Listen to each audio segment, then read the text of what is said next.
नमस्कार दोस्तों, मैं एस राज अपने यूट्यूब चैनल एस राज क्लास भंगिया पर स्वागत करता हूं। चलिए, आपका जो है प्रकाश का परिवर्तन का 10वीं क्लास के लिए 10वीं क्लास का 10th का वीवीआई क्वेश्चन लेके आया हूं। इसको आप ध्यान से देखें। इसको बाद सब्जेक्टिव के साथ आपका ऑब्जेक्टिव भी मिल जाएगा। अगर हमारे चैनल पर नए होंगे तो रेड कलर में होगा सब्सक्राइब लिखा हुआ, उसको दबा के अब ब्लैक कर दें।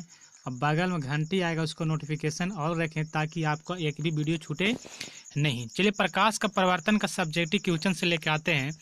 उससे हम आपको कुछ जानकारी देना चाहते हैं।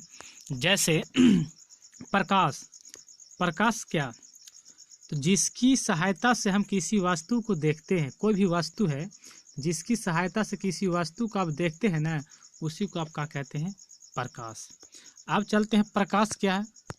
तो प्रकाश तो हो गया किसी भी वस्तु जिसकी सहायता से हम किसी वस्तु को देख लेते हैं, तो हमको प्रकाश हो गया। लेकिन प्रकाश का परिवर्तन, देखिए, प्रकाश को किसी वस्तु पर पढ़कर, कोई वस्तु है, कुर्सी है, टेबल है, गोला है, कोई भी गेंद है, फुटबॉल है, किसी वस्तु पर पढ़कर वापस लौटने की घटना को प्रकाश परिवर्तन कहते हैं, यानी परिवर्तन कहते हैं। क्या कहते हैं? परिवर्तन कहते हैं। अब चलते हैं नेक्स्ट क्वेश्चन। देखिए, नेक्स्ट क्वेश्चन वीवीआई है, बोर्ड मॉडल की आपको है, बहुत सहायता मिलेगा। चलिए, दूसरा है प्रकाश जिस नियम को पालन करते हुए, ध्यान रखिएगा, प्रकाश जिस नियम को पालन करते हुए किसी सतह से परिवर्तित होती है, उसी को प्रकाश का परिवर्तन के नियम कहते हैं। ध्यान से एक बार फिर पढ़िएगा। प्रकाश जिस नियम के पालन करते हुए किसी सतह से परिवर्तित होती है, उसी प्रकाश का परिवर्तन का नियम कहते हैं। मेरा डिस्क्रिप्शन में जाइएगा, देखिए यूट्यूब सब्सक्राइब लिखा हुआ, इसका डिस्क्रिप्शन कैसा लिंक होता है, इस पर क्लिक कीजिएगा, नीचे खुलेगा ऑप्शन, व्हाट्सएप ग्रुप का लिंक होगा। अगर वहाँ ज्वाइन आपको फुल दिखाई देता है तो मेरा नंबर है, इस नंबर को नोट कर लीजिए, 7324 900 और 800। इस पर मेरा व्हाट्सएप लिखें और लिखें बिहार बोर्ड ज्वाइन। आपका लिंक एक अलग बना के दे दिया जाएगा। व्हाट्सएप ग्रुप एक दूसरा बनाया हुआ जिसमें कुछ लेकिन कम अभी है, लेकिन ये ग्रुप है जो फुल हो चुका है। आप उसमें सही वीडियो का लिंक मिलता है, पीडीएफ भी मिलता है। चलिए, अब आगे तीसरा क्वेश्चन क्या कहता है। तीसरा क्वेश्चन ध्यान से पढ़ेंगे। जिस सतह से प्रकाश का परिवर्तन होता है, ध्यान लगाइए, जिस सतह से प्रकाश का परिवर्तन होता है उसे प्रकाश का परावर्तक सतह कहते हैं या परावर्तक सतह कहते हैं। प्रकाश का परावर्तक सतह बोलते हैं। जिस सतह से किसी प्रकाश का परिवर्तन होगा तो उसे क्या कहेंगे हम लोग? परावर्तक सतह। चलिए, अब आगे चलते हैं। देखिए, प्रकाश के परिवर्तन के कितने नियम हैं, तो याद रखिएगा, प्रकाश के परिवर्तन के 2 नियम हैं। कितने नियम हैं? 2 नियम है। प्रकाश के परिवर्तन कितने नियम है? 2 नियम। वीवीआई क्वेश्चन है, याद रखिएगा, ये वीवीआई क्वेश्चन है। प्रकाश के परिवर्तन कितने नियम है? 2 नियम। पहला नियम क्या है? आपतन कोण परिवर्तन कोण के बराबर होता है। यानी कहने का मतलब हो गया कि आपतन कोण और परिवर्तन कोण, दोनों कोण क्या होता है? आपस में बराबर होता है। आपस में क्या होता है? बराबर होता है। आपतन कोण और परिवर्तन कोण क्या होता है? आपस में बराबर। पहला नियम कहता है। और दूसरा नियम क्या कहता है?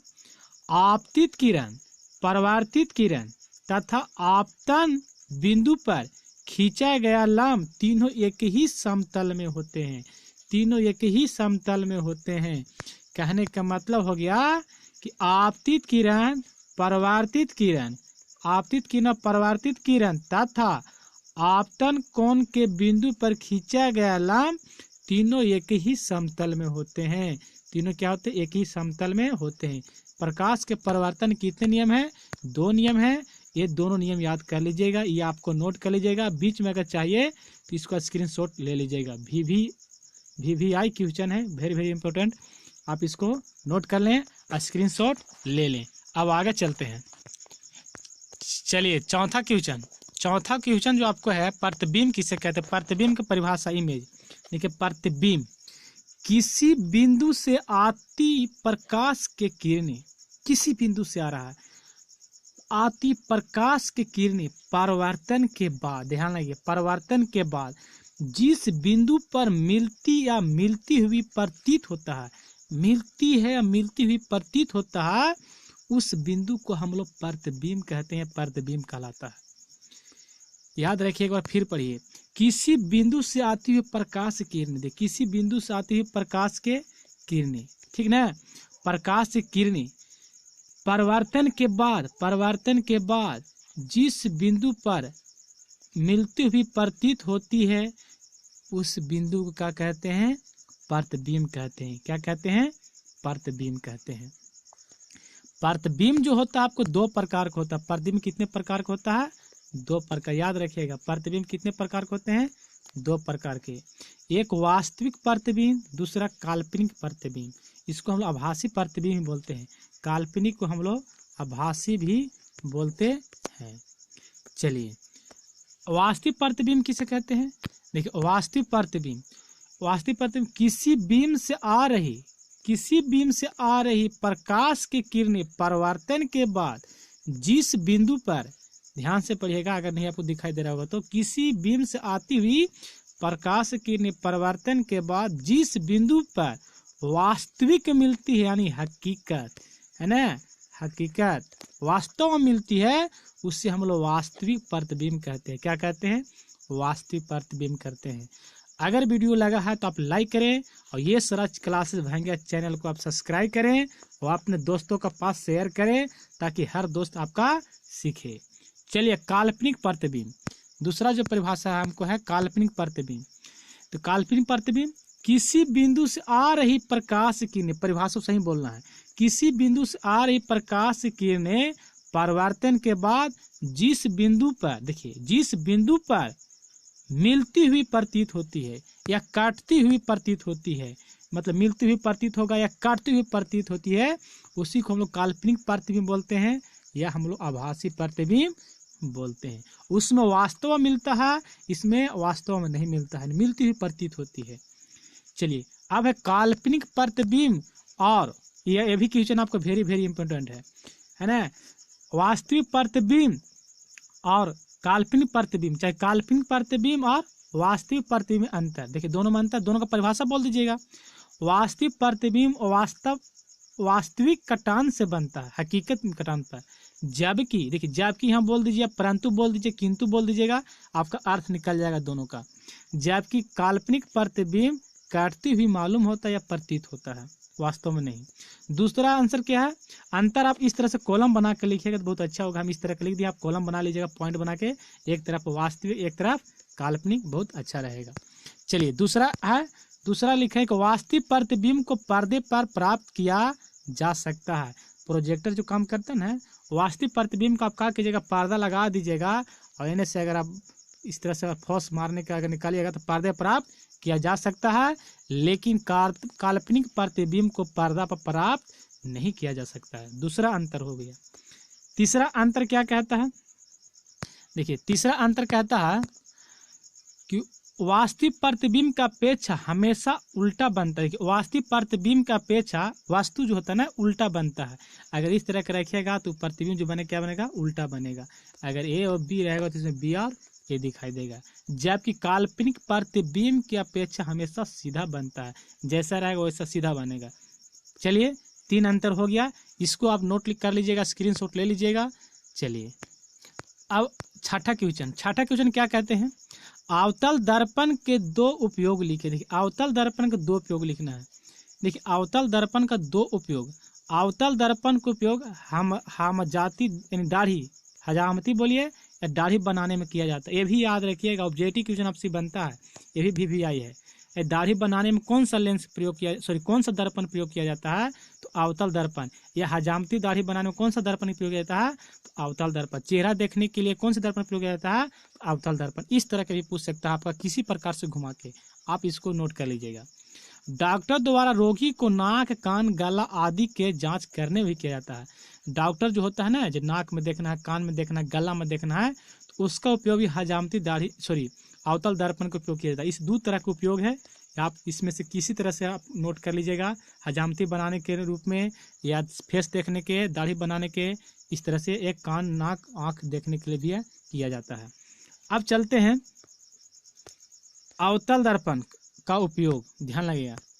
अवतल दर्पण का उपयोग दाढ़ी बनाने में क्यों करते हैं, प्रश्न नहीं उठता है, कभी बोल भी सकता है आपसे कि अवतल दर्पण का उपयोग दाढ़ी बनाने में क्यों करते हैं। तो ध्यान दीजिए, अवतल दर्पण के सामने उसका फोकस दूरी से कम दूरी पर चेहरा को रखा जाता है। ध्यान लगेगा, जितना फोकस दूरी होता ना है अवतल दर्पण में, तो उसको कम दूरी पर रखा, फोकस दूरी यहाँ है F, इसे कम दूरी पर रखा जाता है रखा जाता है।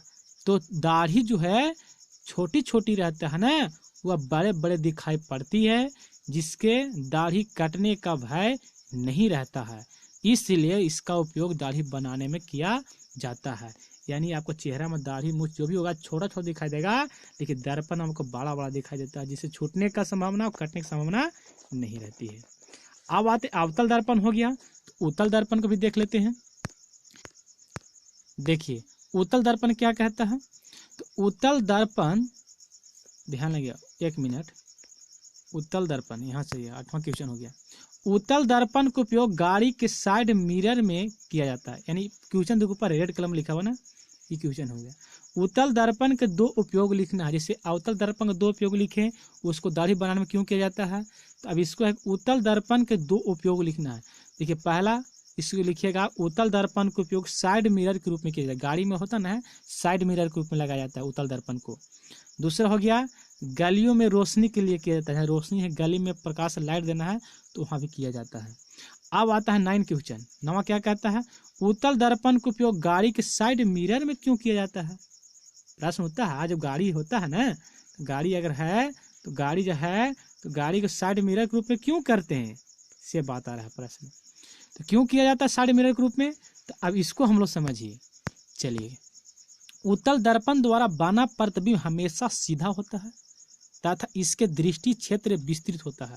उसमें दर्पण को दृष्टि क्षेत्र होता ना है, बहुत विस्तृत होता है, बहुत मतलब चौड़ा लंबा, चौड़ा भी होता है, लंबा भी होता है, मतलब फैला हुआ रहता है ना। इसका उपयोग साइड मिरर में इसीलिए किया जाता है ताकि आपको पीछे से भी कोई चीज़ आता है, गाड़ी हो गया, कोई भी व्यक्ति आता है, तो आपको पूरा दिखाई दे देता है। चलिए अब चलते हैं आगे। आगे आ गया समतल दर्पण के बारे में पढ़ेंगे। अब समतल दर्पण क्या हो गया, देखिए समतल दर्पण, तो समतल दर्पण का उपयोग बताएं। चलिए, तो समतल दर्पण का उपयोग देखिए, तो समतल दर्पण का उपयोग है आपको कि समतल दर्पण का उपयोग निम्नलिखित है। 2 उपयोग लिखना है। प्रकाश के परावर्तन के नियम को सत्यापित करने में, देखिए समतल दर्पण का उपयोग होता है प्रकाश के परावर्तन के नियम को सत्यापित कीजिएगा ना, तो वहाँ कीजिएगा। और एक ऐनक रूप में भी होता है, ऐनक रूप में भी की कर सकते हैं। चलिए, जो व्यक्ति या जो स्टूडेंट, जो दोस्त, जो फ्रेंड मेरा पूरा वीडियो देखे होंगे, एक बार लाइक दबा देंगे, बटन लाइक दबा के अपने, और नए होंगे तो चैनल सब्सक्राइब कर लेंगे, और डिस्क्रिप्शन में लिंक होगा, वहाँ से ज्वाइन हो जाएगा व्हाट्सएप ग्रुप। अगर नहीं होगा तो मेरे नंबर जो है बैक शुरू में करके देख लीजिएगा, 73249800 पर, उस पर मेरे ज्वाइन लिखिएगा बिहार बोर्ड, और आपको लिंक भेज देंगे, वहाँ से ज्वाइन हो जाइएगा। चलिए, थैंक यू सो मच।